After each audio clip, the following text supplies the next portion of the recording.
विश्वामित्र के इस पावन धरती पर, महर्षि कर्ण के इस पावन धरती पर, राजा दाऊद के इस पावन, यहाँ का भी माफिया है। जब अपने काले कारनामों को छुपाने के लिए कोई जगह नहीं मिलती, कहता हम ब्रिगेडियर उस्मान के परिवार के लोग हैं। भाइयों, इस माफिया परिवार का ब्रिगेडियर उस्मान के परिवार से कोई संबंध नहीं है, कोई संबंध नहीं। तो कहता झूठ बोलता है। इससे कोरा झूठ कोई नहीं हो सकता है। इससे कोरा झूठ अगर समाजवादी पार्टी कहे, समाजवादी पार्टी कहे कि हमने राम मंदिर बना दिया, क्या आप मानेंगे? क्या मानेंगे? क्या? अरे राम भक्तों पर गोली चलाने वाले मंदिर क्या बनाएंगे?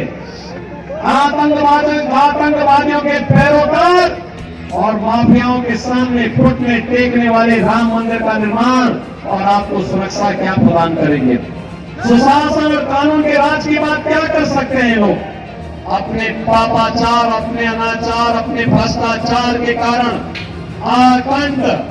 आकंठ बेईमानी में घुसे हुए समाजवादी और कांग्रेस का एक गठबंधन, ये कहते हैं कि सत्ता में आएंगे तो पर्सनल लॉ लागू करेंगे। पर्सनल लॉ का मतलब आप जानते हैं?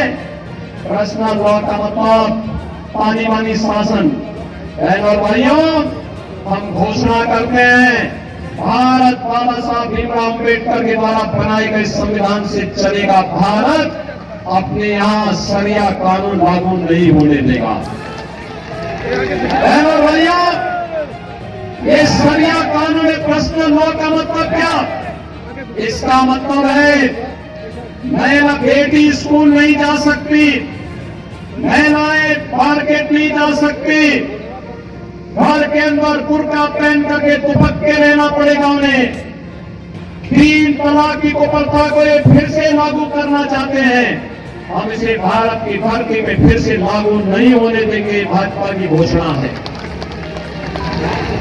ये कहते हैं सत्ता में आएंगे, कांग्रेस और समाजवादी पार्टी कहती कि सत्ता में आएंगे तो एससी और ओबीसी को मिलने वाला आरक्षण पर मुसलमानों का हिस्सा दे देंगे। बाबा साहब भीमराव अम्बेडकर ने कहा था कि धर्म के आधार पर आरक्षण नहीं हो सकता। हम लोग मुसलमान को आरक्षण का लाभ कतई नहीं देने देंगे।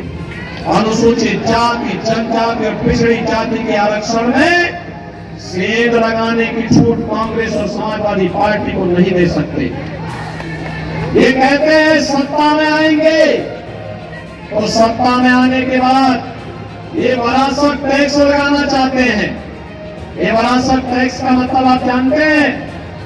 बहनों और भाइयों, विरासत टैक्स का मतलब, विरासत टैक्स का मतलब है आपके बाप दादों ने, आपके पूर्वजों ने कोई प्रॉपर्टी बनाई और प्रॉपर्टी आज आपको मिली, तो कांग्रेस और समाजवादी पार्टी की अगर सरकार आई तो कह रहे हैं कि हम सर्वे करा करके विरासत टैक्स लगा करके आधी प्रॉपर्टी ले लेंगे।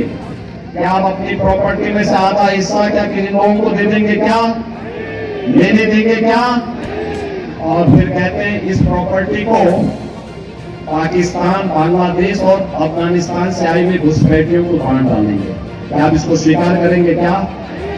अरे ये तो औरंगजेब का जजिया कर है। औरंगजेब एक क्रूर बादशाह हुआ था मुगलों का। कोई मुसलमान भी अपने पुत्र का नाम औरंगजेब नहीं रखता, क्योंकि औरंगजेब ने पहले अपने भाई की हत्या की। औरंगजेब ने फिर अपने बाप को जेल में बंद किया। औरंगजेब का बाप शाहजहां, ये वही शाहजहां है जिसने आगरा का किला बनाया, आगरा का ताजमहल बनाया था। और ताजमहल बनाने वाला शाहजहां अंतिम जीवन एक एक बूंद पानी के लिए तरसते मर गया। उसने अपनी जीवनी में लिखा कि दुष्ट औरंगजेब तो जैसा पुत्र कभी किसी को पैदा न हो, तो उन्हें जीते जी मुझे एक एक बूंद पानी के लिए तरसाया है। और उससे अच्छा तो ये हिंदू है, अपने पूर्वजों का, बड़े बुजुर्गों का सम्मान करता है और और मरने के बाद भी श्राद्ध और तर्पण के माध्यम से उन्हें जल देने का काम करता है। उन्हें तो मुझे एक